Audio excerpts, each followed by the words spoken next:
Hello Aries, great to have you here. My name is Shauna. Today's reading is a general love forecast. As always, take the messages that resonate and release anything that doesn't. Don't forget to like and subscribe to stay connected with upcoming readings. Let's see what's headed your way, Aries. This is a really powerful month, I feel, for a lot of signs where there are necessary changes that are happening for you guys. I feel like there needs to be a little bit of a paradigm shift. Um, there's a lot of career success. There are a lot of like practical, physical, tangible success. Success is coming for you guys. So I feel like whenever things are really going right, I feel it is really important for us to be thankful. Okay, so I'm gonna relay 4 messages for you guys, and then we're gonna go into each one of these messages and see how they play out. So we're gonna unpack these ideas. So of course, the first message here is gratitude. And gratitude is mainly for everything that you have accumulated, okay? And I feel like for many of you, things are going really well for yourself, and you're kind of like feeling very elated, feeling like you're on great heights, looking down and thinking about, where you've been and all the things that you had to do, all the trenches that you had to crawl through, and all the hardships that you had to bear in order to get you where you are right now. And I feel that you're really proud of yourself. But I also want to say as well, a lot of the times, yes, through sheer strength and determination, we're able to overcome a lot of these obstacles. But at the same time, we need to say a prayer of gratitude for the power that be that assisted us or helped us during the times when we feel like we couldn't go on. Okay, so it's less about the ego and more about having faith and assigning gratitude to things, to people, to circumstances that have really helped pave the way for you. Okay, and that's something I want to talk a little bit in depth about. The second message here, and they're saying here, a completion of a debt, a completion of a cycle. And whenever we complete things, we can exhale this sigh of relief and we feel like, okay, done, what's next? So I feel like you're at a really good space right now where a major period of culmination and completion has just happened for you guys. We're going to talk a little bit about that. Number 3, they're saying here, don't rush the process. So, we are in the period of Mercury in retrograde, and it is in the sign of Aries, in your sign. And you're going to feel restricted. You're going to feel restrained. And, fire signs do not handle restrictions very well. They do not like to be told what to do. And they don't like it when they're physically held back energetically or just, by another person. So the way for you to work through this energy is, allow things to kind of fall into place. Be less reactive and just be a little bit more laid back, okay? Don't fight it. It's going to feel like you're wearing a straitjacket and you're trying to get out of it, okay? And resistance is futile. So just let the process play out, at least until the end of the Mercury retrograde cycle, which is going to be towards the end of the month. Okay, so you want to just let things be a little bit. So just ease up on that energy. Don't exert too much of your energy trying to get things moving. They're stalled for a reason. Last message, prime real estate. So I feel like this has to do with something that you own and things that you have in your possession. Okay, so let's talk about the first message here. Let's talk about gratitude. Okay, so what I am seeing here is for many of you, I understand that, the when it comes to work, when it comes to achieving whatever it is that you desire, like getting a job so that you can have a house, and getting a house so that you can invite all the people that you love into the house. having disposable income so that you can buy nice things for your kids, so that you can buy a car and a home for your parents. You have this tremendous sense of loyalty, and I feel like not a lot of people get that about you. They see you as someone who's like constantly on the go, who's darting back and forth, who is very, very ambitious, but they also see you as materialistic. But your sense of materialism isn't just contained to you. You want to take care of the people that you love. Everyone wants nice things, but I feel like for you guys, you do want nice things, but you want to be able to afford a higher standard of living, mainly because you want to be okay. You want to be able to take care of the people that you love. And at the same time, I feel like, especially if for those of you who came from, rags to riches, all your worldly success is kind of like the physical, the tangible manifestation of all the things that you've had to do, all your achievements. It's coming out in a very tangible way. So if you have designer clothes, you want to flaunt it because you have worked your butt off for it and you feel like, I'm going to flaunt it, damn it. I don't care what people say. So that's fine.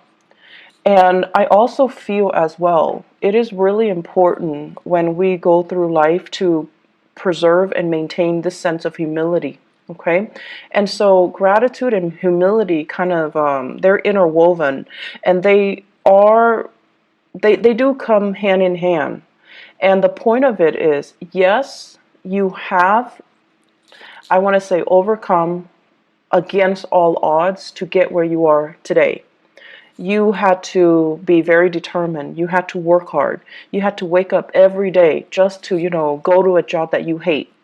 And then through over time, working at that job, gaining more job experience, gaining more, experience in your line of work, you're able to get into a higher paying job, et cetera, et cetera.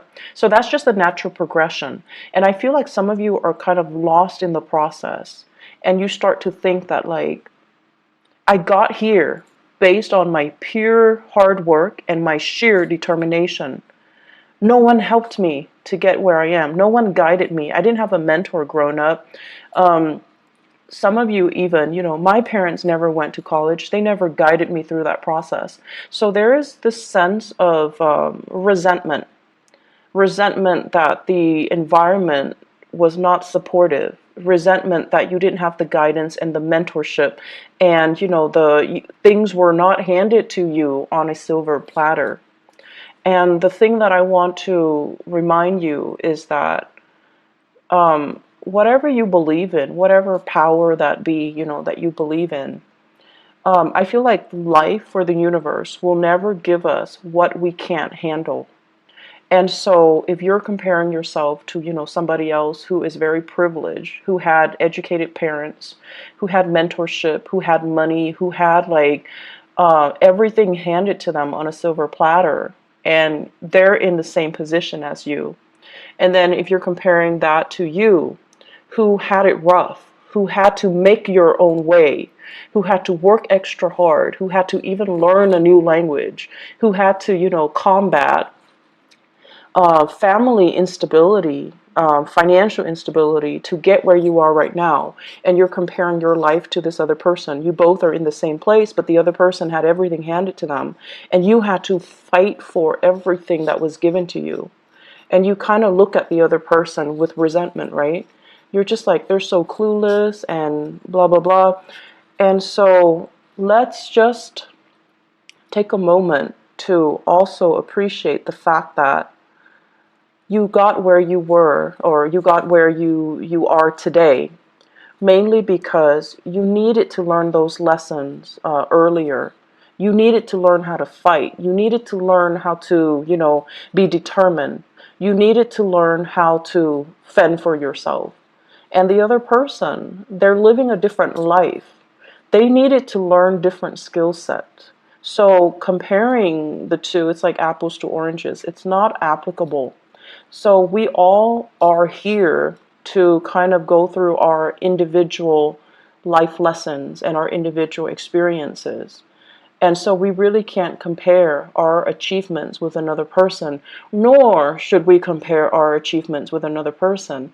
Doing so can trigger a lot of resentment, a lot of feelings of injustices, and it is also very, very, very divisive when we're trying to cultivate, a harmonious working environment, when we're trying to cultivate a sense of compassion and understanding for ourselves and other people, when we're trying to cultivate a sense of community. So, on the flip side of that, let's also talk about, we are a product of our environment. And I also feel as well, we can't get where we need to go unless we have to go through these lessons, but also we have learned from other people along the way. So in that case, in that situation, it's the people that shape you who you are, for good or for bad, but they also have helped you along the way. So I feel like it would be really, really self-centered to say that I got where I got today through my sheer determination and hard work. Nobody helped me, and that's all it is, and that's not true. So think back and give that gratitude, give that thanks to the people that helped you. I'm sure they are out there. Give thanks to maybe even your mom and dad who was babysitting the kids so that you can finish up your schoolwork, so that you can work an extra or a few hours later, like work overtime. And the people that are willing to support you, read your term papers, make correction, proofread, teachers that inspire you. There are plenty of people that were there to really egg you on. Okay. And I also feel for some of you, give that gratitude to yourself for, I feel many of you have made, let's just say in your 20s and 30s, decisions that you should have known better. And this is not to shame anybody, but I feel like you learn lessons the hard way, and you knew that, oh, I shouldn't make that choice. It's not good for me. But you did it anyways. You had to learn the hard way, and you had to learn it a specific way. And so other people might have coasted through, the 20s and the 30s. They didn't really get themselves bogged down with these problems, but you did. So it took you longer to get where you need to be in relation to the other person. So everything that happens for a reason. And everything, we need to really understand, we're all parts of a whole. And through sheer strength and determination, you got where you got today, but it's still a byproduct of everything everybody that helped you. Okay. So think of it as like the invisible hand, the divine, guidance, whatever it is. Give that prayer of gratitude. Take a moment to really think about all the people that really contributed to who you are right now, and you need to give that thanks. Okay. Doing so is going to help you kind of re-embed yourself in this social fabric. It's going to help you feel a little bit less tension and a little bit more at ease with the people around you. Okay, and it's going to also strengthen that emotional bond between you and other people. Okay. Second message here, completing a debt. So a cycle of completion. I'm feeling for many of you, you might have paid off your mortgage. I feel like this is something big. You might have paid off a major mortgage, so you're no longer owing money on a home. Major car payments, you're paying that off. Car payment, student loans for some of you, as well as home repair loans. So for those of you who are, who had to take out a loan because of home repairs, and you're also kind of resentful, like, oh, mom and dad didn't have the money to help me, and I had to do it on my own, and now it's paid off. I'm so proud of myself, and you should be proud of yourself.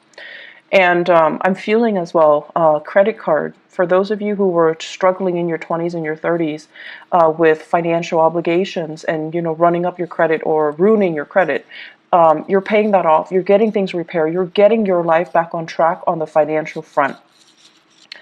I'm also feeling as well freeing up revenue. So I feel like many of you, I'm seeing as well some fathers paying off like child support. You're at the end of a cycle where the child is, has just turned 18, and your financial contributions or obligations, I would say, are you're no longer needed. So not just financially, not that, they don't need you emotionally, they do, but financially you're freed, okay? And then for others, even like, couples or women, the kids have flown the nest, and now you're free. So there is a freeing up of a revenue stream since you're no longer needing to pay all these loans or to take care of the child or to pay child support or whatever it is. The money is freed up. Definitely, don't look at it as, oh, yay, I have this new revenue stream. I'm gonna go buy things. I'm just gonna buy a new car. I'm just gonna, don't do that. So spending freeze is in store, okay? And you want to start investing. You need to put that money away somehow to invest. It's freeing up because there is a reason for it. So don't go wild. Don't spend all your money all at once, okay? Free up that revenue stream. Invest in something. And I feel like if you do your research, there is going to be a major financial win for you when it comes to investment opportunities, okay? So if you are people that are in that category where something is freeing up, definitely, I do see major financial gains here, so it's really, really important. They are also saying as well with the prime real estate message, some of you are sitting on prime real estate, like you finish paying off a home. The home is accumulating in value very, very, very, very quickly. So you own a piece of prime real estate. If you have that extra revenue stream, you definitely should invest in real estate. You definitely should look into, investment opportunities, buying houses, and even putting that house up for rent and then moving to a different location and buying a property or even renting a property because your house, the prime real estate, it's so high that whatever residual income revenue you get from renting it is going to pay for the other house. So I feel like you are in a really good position here to kind of, what is that word, like rearrange your living arrangement so that you can benefit from this prime real estate idea concept, okay? I'm also sensing as well, they keep pointing downwards, like land, land, land, like land investment, thinking about even investing overseas, buying property overseas for those who have the money, who travels a lot, or who are, in retirement age, and you're thinking about settling elsewhere.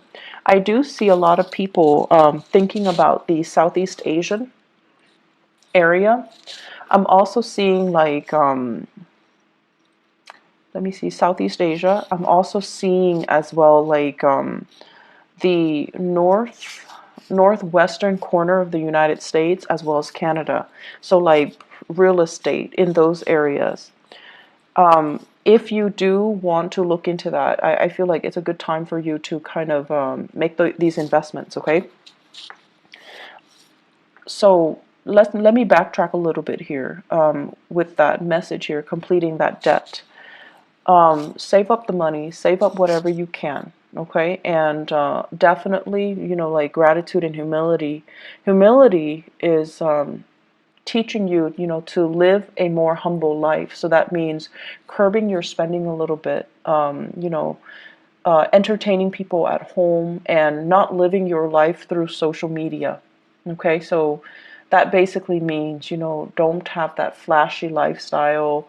I don't think there's anything wrong with it, but I feel that if you have any type of inkling that this is empty, this is no longer fun, this is no longer what I want to do, then curb down on that social media presence and reinvest the money rather than, wasting or spending exorbitant amount of money to maintain that lifestyle, to maintain the the designer clothes and the fast cars. Okay, so I feel that ultimately it's going to leave you very empty, and it's going to leave you financially drained. So what's the point, right? Reinvest that money elsewhere. You're in a really good position right now to think about how you can live with a lot more gratitude and a lot more humility. Okay, I'm going to jump now. Prime real estate, going back to that message again. I feel as if many of you are thinking about as well, like retirement for parents. So you might have finished taking care of the kids, and now you're thinking about, how are my folks doing? Are they happy? Do I need to buy them property? Do I need to do anything for them? And you're going to want to do something big for them. But I would urge you, before you do that, have a talk with them, because they might not want you to. They might have, different ideas in mind. They might not want to settle down in one place. Like if you're thinking about buying them a car or a house, they're just like, no, honey, we want to travel the world. We want to be somewhere else. So you want to have these conversations first before you jump the gun. I feel like some of you are planning a big surprise, but you need to have the conversation first, okay? For those of you who are dealing with children, who have children, and especially an earth sign child, so a Taurus, a Virgo, or a Capricorn, what I do feel here is this is a child that needs to be, the energy needs to be expended. So they need to either be enrolled in, like extracurricular activities, a tutor, a mentor, or something outside of the classroom, okay? So it's almost like they're not getting enough stimulation, and they're not getting enough their curiosity is not satiated in the classroom. They're going to need more, and I especially feel like extracurricular activities. And I do feel as well, if you have children who are like in high school and they're thinking about studying abroad, like going to study abroad, definitely encourage them, because I feel like that's going to be a really good opportunity for them to really expand their mind and their consciousness, and also to have that, to make them a lot more competitive when they join the university or when they are in the labor force. I feel like there's a child here that wants to go somewhere else. So in Washington D.C., in New York, they want to get involved. Definitely encourage them to go. Okay, encourage them to do it. Encourage them to just explore outside of their territory. And I also feel like they could be middle school age, going over, like going further away for a competition. So there is a little bit of money that needs to be accounted for when, if you have in particular an earth sign child, so Taurus, Virgo, or Capricorn. So the last message that I have here for you guys is they're mentioning don't rush the process. Okay, and this is in regards to your work and your relationship. So let me talk about the relationship first. Many of you, once again, I'm getting that clock. It's that ticking clock. And you could be male or female. It doesn't really matter. But I feel like a lot of you, you're very results oriented. You rush through the process so that you can have the result that you want. Okay? And you're very fast and speedy, and you want what you want, and you just kind of beeline for it. And what I'm seeing here is wanting a relationship to form, wanting certainty, wanting that definitive answer from a relationship partner. And they're saying don't rush the process. You need to know this person a little bit more. You need to take time to kind of understand this person and see how they operate under pressure before you should commit to them. And a lot of the times, when things are great, the relationship is great, right? And then something happens, something traumatic happens, and then you find out that your partner is not who you thought they were, because you have never seen them under pressure. You have never seen them kind of slink away and be the person that you didn't think, that be the person that couldn't handle the pressure, or buckled under the pressure, or exhibited very unadmirable traits under pressure. So there is something here about your relationship.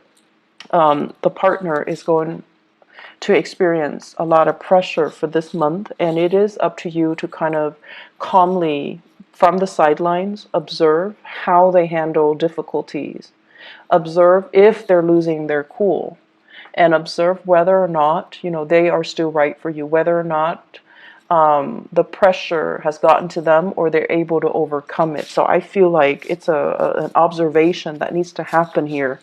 And so slow down a little bit and don't rush this process, okay? I'm feeling as well, let me see here.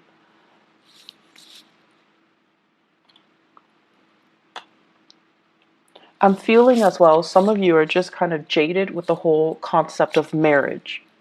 So kind of like, oh, it's overrated, or, and I feel some of you, it's sort of like you might have had, parents that divorced, okay? Or you might have worked in a capacity where you see a lot of people kind of cheating on their spouse, or people stepping out of their relationships or flirting outside the relationship. And it kind of made you feel really jaded about relationships and marriages and, happily ever after. Like, yes, those are nice concepts, but you feel like they don't really exist. So some of you are feeling a little bit jaded, and you're kind of out there having a good time, having fun. But I know deep down you still believe in that happily ever after. And I mentioned this before, you're a lot softer and you're a lot more of a romantic than you would let on. You don't want people to see you as this, warm, fuzzy, romantic, sensitive type. But deep down, you do believe in these things. And if you believe in these things, there's no shame in it, you know. Don't talk tough if you don't believe the talk. So it's really, really important for you to just, remind yourself that there are good people out there. It's just the people that you might have dealt with in the past were not the right people. It doesn't mean they're bad people. They just weren't right for you. And so coming to terms with the fact that there are good people out there. There are, it still takes a lot to make a relationship work, and that person might not have been a bad person, they just weren't the right one for you. So release the resentment as well. They're not a bad person, they're just not right for me.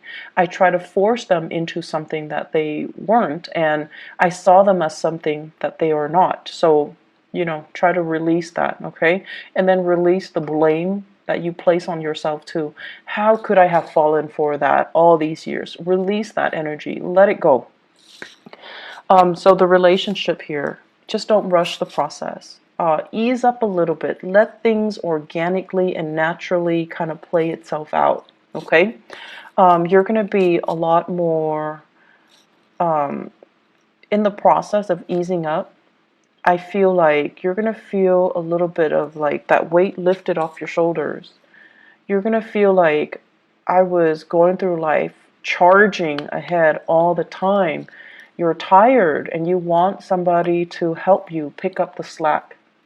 You want somebody to kind of like be in it with you, be that, relationship partner with you, where things can be fair, where you don't have to fight so hard, where you don't have to be the one to plan everything and get things going. Like, you're tired of it. And so ease up a little bit. The energy that you kind of give yourself, the energy that you kind of embody, is going to be the energy that you attract. Okay, so ease up a little bit, let things, organically play themselves out. Don't control and don't rush. Okay, Mercury in retrograde, it's not a good time to rush, anyways. And this Mercury in retrograde, I feel like it's really important for you to kind of get to the fundamental truth, which is that as much as you believe that, I did this, I achieved this of my own volition, of my own sheer, determination. I don't think that's the truth, and I feel like it's really important for us to look at all the people, all the situations, all the circumstances that helped us get to where we are, okay, and give gratitude to that. I'm feeling in the work environment right now, There's a situation here where you're feeling a little bit like work is going great financially. You're in a really good prime position to, earn a lot of money, to continue in your work, but I feel like you're looking for something else. And I'm also sensing as well, like you're telling yourself, I'm not happy here. But it's not because you're not happy there. It's because you feel like you're not really growing anymore. So it's really important to call it for what it is, by its name, rather than say, I'm not happy here. You can ask yourself, I'm not being challenged here. I think that's the better sentence. I'm not being challenged here. I'm not learning anything new. So what can I do so that I can be challenged? What can I do so that I can learn something new? There's some transition happening in your career, and I feel that it's going to be very good for you. And I especially feel as well things to shift in your career sector. Okay, new jobs, new clients, new revenue stream, new ideas. Okay, and maybe I'll be back next the end of the month, maybe for the mid-month reading. If not, I'll